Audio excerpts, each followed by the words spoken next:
Gênesis, capítulo 2, versículos 16 e 17. E ordenou o Senhor Deus ao homem, dizendo: De toda a árvore do jardim comerás livremente, mas da árvore do conhecimento do bem e do mal, dela não comerás, porque no dia em que dela comeres, certamente morrerás.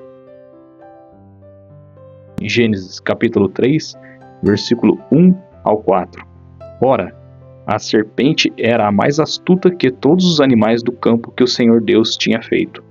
E esta disse à mulher: É assim que Deus disse: Não comereis de toda a árvore do jardim? E disse a mulher à serpente: Do fruto das árvores do jardim comeremos, mas do fruto da árvore que está no meio do jardim, disse Deus: Não comereis dele, nem nele tocareis, para que não morrais. Então a serpente disse à mulher: Certamente não morrereis. Olá, irmãos e irmãs do canal Sal da Terra, Luz do Mundo. Nós vimos que lá em Gênesis, capítulo 2, Deus deu uma ordem para Adão e Eva, para que eles não comessem do fruto que estava no meio do jardim.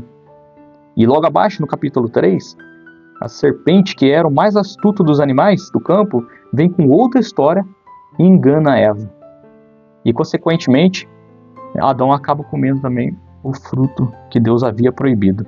Pois é, meus irmãos, o maior erro do ser humano desde o início da criação foi esse, de dar mais ouvido à palavra do diabo do que à palavra de Deus.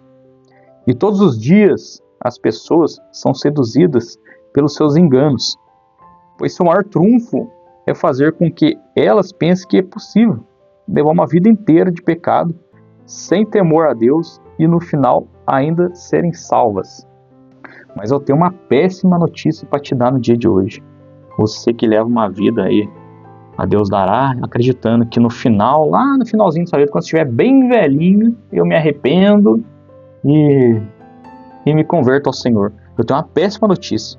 Você pode morrer hoje.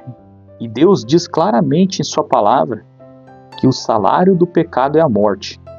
E que sem santidade ninguém verá o Senhor.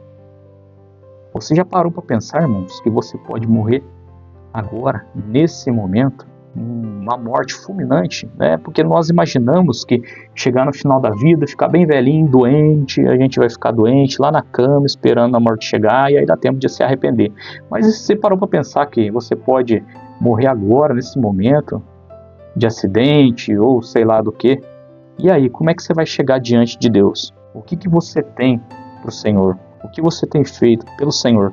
O sacrifício já foi feito lá na cruz. O Senhor Jesus nos deu acesso ao Pai através do seu sacrifício na cruz. E a salvação é pela graça. Mas sem santidade, ninguém verá o Senhor. E a palavra também nos diz que o salário do pecado é a morte. Se você tem levado uma vida que não agrada a Deus, você está correndo um sério risco de ir para o inferno. O céu não é o lugar que vai entrar pecado. E para que você entre no céu, é necessário que você se arrependa e deixe seus pecados. Essa é a má notícia que eu tenho a dar para você. Mas também eu tenho uma boa notícia. Como disse anteriormente, o sacrifício já foi feito lá na cruz do Calvário.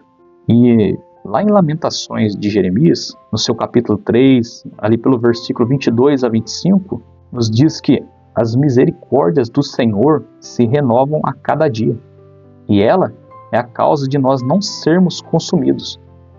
Então, se a misericórdia do Senhor se renova a cada dia, e você ainda está respirando, ainda dá tempo de se arrepender. Ainda nesse momento, você pode fechar os seus olhos e de coração se arrepender. Se arrepender, meus irmãos, é abandonar o pecado. Abandonar de vez. Você pode fechar os seus olhos agora e orar a Deus, e entregar a sua vida para o Senhor nesse momento e se arrepender, porque eu tenho certeza, e aqui está escrito na palavra de Deus, que as misericórdias dele, do nosso Senhor e Salvador, se renovam a cada dia. Então, feche os seus olhos nesse momento e peça perdão ao Senhor pelos seus pecados e as suas falhas, que eu tenho certeza que Deus vai renovar suas forças, Deus vai te ajudar a trilhar um caminho certo e você vai ser um exemplo de pessoa e através do seu testemunho, muitas outras pessoas podem ser salvas, porque nós somos testemunhos vivos da obra de Deus em nossas vidas. Amém, meus irmãos? Essa é a palavra que eu tenho para você nesse dia de hoje. E eu lembro também das primeiras palavras de Deus. Essa é a primeira palavra que é relatada ali na Bíblia que Deus fala. Que lá em Gênesis, bem no comecinho, Deus diz assim: haja luz, e a luz se formou. Então que haja luz sobre a sua vida, que haja essa luz, que essa luz venha inundar o seu ser, que essa luz venha purificar os seus pecados, que essa luz venha para você enxergar aquilo que está te levando para o abismo, aquilo que talvez tenha colocado a sua vida de pernas para o ar. Que haja luz, que você venha enxergar o que está acontecendo no mundo espiritual acerca da sua vida. Haja luz sobre o seu casamento, sobre os seus filhos, sobre toda a sua família e sobre o seu emprego. Amém, meus irmãos?